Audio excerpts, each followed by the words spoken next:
ডিম পরোটা এবং মোগলাই বা ডিম পুরি আপনারা তো অনেকেই অনেক রকম করেই খেয়েছেন। আজকে আমি নিয়ে আসছি ভিন্ন স্টাইলের ডিম পরোটার রেসিপি। আশা করি আজকের রেসিপি আপনাদের কাছে খুবই ভালো লাগবে। রেসিপিটি ভালো লাগলে লাইক দিয়ে সম্পূর্ণ ভিডিওটির সাথেই থাকবেন। হ্যালো এভরিওয়ান, আসসালামু আলাইকুম, welcome back to my channel. আপনারা সবাই কেমন আছেন? আশা করি যে যেখানে আছেন সবাই অনেক অনেক ভালো আছেন এবং সুস্থ আছেন। আমি আলহামদুলিল্লাহ ভালো আছি। কাছে অথবা দূরে, দেশ অথবা দেশের বাহিরে যে যেখান থেকে আমার ভিডিওটি দেখছেন সবাইকে অসংখ্য ধন্যবাদ। সবার জন্য অনেক অনেক দোয়া এবং ভালোবাসা রইল। আর এইভাবে ডিম পরোটা বানিয়ে সকাল বিকালের চায়ের আড্ডায় রাখতে পারেন, বেশ জমে যাবে। খেতে কিন্তু এক কথাই অসাধারণ, বানিয়ে না খেলে বুঝবেনই না। কথা না বাড়িয়ে চলে যাচ্ছি মূল রেসিপিতে। এখানে আমার ডিম পরোটা বানাতে যা যা উপকরণ লাগবে সবগুলোই সাজিয়ে নিয়েছি। এখন আমি একটি আটার ডো বানিয়ে নিব। তাই নিয়ে নিয়েছি 1 কাপ পরিমাণ আটা এবং ময়দা মিক্স। দুটা মিক্স করে দিলেই পারফেক্টভাবেই আজকে ডিম পরোটাটা তৈরি হয়ে যাবে। দিয়ে দিচ্ছি স্বাদ মতো লবণ এবং হাফ চামচ বেকিং পাউডার। দিয়ে দিচ্ছি 2 চামচ ঘি। আপনারা ঘিয়ের পরিবর্তে সাদা তেলও দিতে পারেন। আর হাতের কাছে ঘি থাকলে তা ঘিটা দিলে ফ্লেভারটা খুবই ভালো আসে, খেতে কিন্তু ভীষণ টেস্টি হয়। এখন হাত দিয়ে শুকনো উপকরণগুলো মেখে নিব। বন্ধুরা, আমার ভিডিওর মাঝে এবং ভয়েসের মাঝে যদি কোনো অংশে ভুল ত্রুটি হয় ক্ষমার দৃষ্টিতে দেখবেন। হাত দিয়ে ভালো করে মেখে নিচ্ছি, দেখতেই পাচ্ছেন একটা দলা পেকে যাচ্ছে। এইভাবে যতক্ষণ না হবে ততক্ষণ ভালো করে মিক্স করে নেবেন। এখন আমি অল্প অল্প পানি দিয়ে আটার ডোটা তৈরি করে নিব। একবারে দিলে বেশি হয়ে যেতে পারে, আর ডোটা নরম হয়ে গেলে রুটিটা বেলতে পারবেন না। তাই অল্প অল্প পানি দিয়ে আটার ডোটা পারফেক্টভাবে তৈরি করে নিতে হবে। তাই এখানে দেখতেই পাচ্ছেন আপনারা, আমি একটু একটু পানি দিয়ে আটার ডোটা তৈরি করে নিচ্ছি। তা আটার ডোটা আমার পারফেক্টভাবে তৈরি করা হয়ে গেছে। এখন 10 মিনিটের জন্য রেস্টে রেখে দিব। রেস্টে দিয়ে বাকি যা যা উপকরণ লাগবে সবগুলো কেটে নিব। এখানে 4টি ডিম, একটি টমেটো, একটি পেঁয়াজ, 6 থেকে 7টা কাঁচামরিচ এবং ধনিয়া পাতা, আর ছিল চিজ।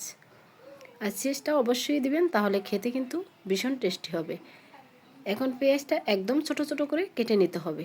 রান্নায় আমরা যেভাবে পেঁয়াজ কেটে দেই তার তুলনায় আরও ছোট করে কেটে নিতে হবে। আপনারা দেখেই বুঝতে পারছেন কিভাবে পেঁয়াজগুলো কেটে নিচ্ছি। তো একটা প্লেটে তুলে নিলাম। এখন কেটে নিব কাঁচামরিচ। কাঁচামরিচগুলো ছোট ছোট করে কেটে নিতে হবে। একবার হলো বাসায় ট্রাই করবেন, বিকালে চায়ের আড্ডায় বেশ জমে যাবে। এখন কেটে নিচ্ছি আমি টমেটো। এখানে আমার একটি টমেটো প্রয়োজন ছিল। আপনারা যদি নাস্তার পরিমাণ বেশি বানান তাহলে সব কিছুই একটু পরিমাণে বেশি নিতে হবে। তো টমেটো কাটা হয়ে গেছে। এখন আমি কেটে নেব ধনিয়া পাতা। ধনিয়া পাতা একদম ছোট ছোট করে কেটে দিতে হবে। তা এক এক করে সবগুলো উপকরণ কেটে প্লেটে সাজিয়ে নিচ্ছি। আগে থেকে রেস্টে রেখে দিলাম আটার ডোটা, ওটা দিয়ে ছোট ছোট লেচি কেটে নিব। আর এই ডিম পরোটা বানানোর জন্য যদি 4টা ডিম পরোটা বানান তাহলে 8টা রুটি নিতে হবে। একটু খেয়াল করলেই আপনারা বুঝতে পারবেন আমি কিভাবে বানিয়েছি। একদম সহজ, খেতে কিন্তু ভীষণ টেস্টি। তাই এখানে আমি 8টি লেচি কেটে নিছি একটা ছুরি দিয়ে। রুটিগুলো পাতলাও হবে না, একদম মোটো হবে না, মিডিয়াম সাইজ হবে। তো এক এক করে সবগুলো রুটি বেলে নেব। তো উপর দিয়ে একটু ময়দা ছিটিয়ে বেলে নিচ্ছি। রেসিপিটি ভালো লাগলে একটি শেয়ার করে সবাইকে দেখার সুযোগ করে দিবেন। আর ভিডিওটি দেখতে দেখতে যারা এই পর্যন্ত আসছেন একটি লাইক দিতে ভুলে গেছেন, ছোট্ট একটি লাইক দিয়ে সম্পূর্ণ ভিডিওটির সাথেই থাকবেন। আশা করি আজকের রেসিপি আপনাদের কাছে খুবই ভালো লাগবে। আর দেখতেই পাচ্ছেন আমার রুটিগুলো বেলা হয়ে গেছে। এক এক করে 8টি রুটি আমি বেলে নিছি। আর রুটির সাইজটা একদম বড়ও না একদম ছোটও না, মিডিয়াম ছিল। এখন আমার ডিম পরোটা বানানোর জন্য লাগবে 4টি বাটি। 4টি বাটির উপরে 4টা রুটি বসিয়ে দিব। আপনারা খেয়াল করলেই বুঝতে পারবেন কিভাবে বানিয়েছি। এটা ডিম পুরিও বলতে পারেন। যদি কখনো বানিয়ে না খেয়ে থাকেন একবার হলেও বাসায় ট্রাই করবেন। তো 4টা রুটি বাটির উপরে দিয়ে দিছি। এখন 4টা ডিম ভেঙে দিয়ে দিব। যদি বাটি না হতো ডিমটা কিন্তু দেওয়া যেত না। তো 4টা ডিমই এক এক করে ভেঙে দিয়ে দিচ্ছি। এখন দিয়ে দিব টমেটো কুচি, কাঁচামরিচ কুচি, পেঁয়াজ কুচি, ধনিয়া পাতা কুচি। এভাবে এক এক করে সবগুলো উপকরণ 4টা ডিমের উপরেই দিয়ে দিব।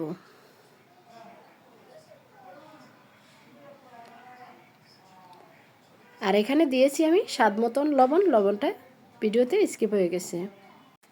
এখন লাগবে আমার চিজ।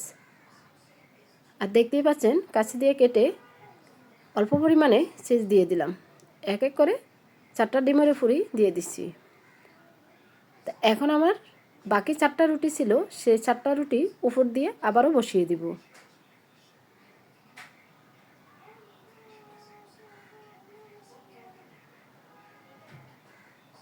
4টা রুটি বসিয়ে দিয়েছি। এখন বাটির মুখে একটু হাত দিয়ে চেপে চেপে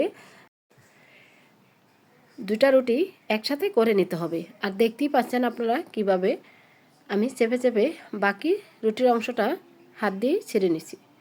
এখানে 2টি পদ্ধতিতে বাকি রুটির অংশটা নিতে পারবো।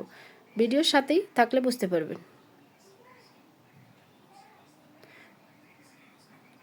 বাকি যে আটার রুটি ছিল সেগুলো দিয়েও আমি অফ ক্যামেরায় আরও ডিম পুরি বানিয়ে নিচ্ছি। এটার আপনারা ডিম পুরিও বলতে পারেন বা ডিম পরোটা বা মোগলাই। দেখতেই পাচ্ছেন এক এক করে 2টা বাটি থেকে বাড়তি যে রুটির অংশগুলো ছিল সরিয়ে নিছি হাত দিয়ে। এখন বাকি 2টাটা নিব কাঁচি দিয়ে। একটু মুখটা ভালো করে চেপে নিয়ে বাকি অংশটা কেটে নিলেই হবে। আপনাদের যার যেরকম সুবিধা সে সেইভাবেই নিতে পারেন। 2টা পদ্ধতি দেখিয়ে দিচ্ছি। যে বাচ্চারা ডিম খেতে পছন্দ করে না তাদের জন্য একদম পারফেক্ট রেসিপি আজকের। অনেক বাচ্চারা কিন্তু ডিম পছন্দ করে না, এইভাবে বানিয়ে দিলে একদম খুব মজা করে খেয়ে নেবে। তা 4টা ডিম পুরি আমার রেডি হয়ে গেছে। এখন চলে আসছি চুলায়। চুলায় আগে থেকে আমি তেলটা দিয়ে রাখছি, গরম হয়ে গেছে। আর দেখতেই পাচ্ছেন বাটি থেকে আস্তে করে দিয়ে দিলাম। আর মাশাআল্লাহ অনেকটা ফুলকো হয়েছে। আর আপনারা দেখেই বুঝতে পারছেন কতটা ফুলকো হয়েছে। একটি ভাজা হয়ে গেছে, তুলে নিলাম। সেম আপনাদের সুবিধার্থে আরেকটিও ভেজে দেখিয়ে দিচ্ছি।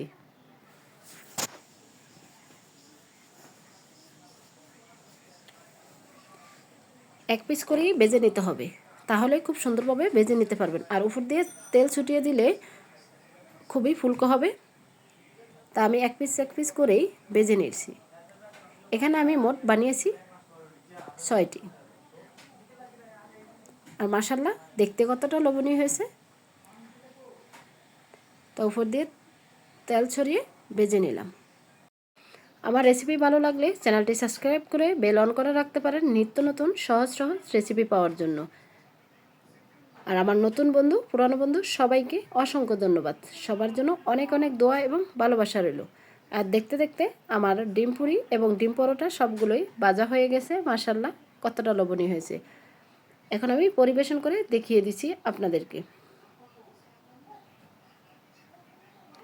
একদম অল্প সময়ে অল্প উপকরণে ঝটপট বানিয়ে নিতে পারেন এই নাস্তাটি। বাচ্চাদের টিফিনের জন্য পারফেক্ট। এখন একটা ভেঙে দেখিয়ে দিচ্ছি কতটা লোভনীয় হয়েছে। আর দেখেই বুঝতে পারছেন মাশাআল্লাহ সস দিয়ে কিন্তু খেতে এক কথাই অসাধারণ। তো আজকের মতো বিদায় নিছি, আবারও দেখা হবে নেক্সট ভিডিওতে। আসসালামু আলাইকুম। সবাই ভালো থাকবেন, সুস্থ থাকবেন। আল্লাহ হাফেজ।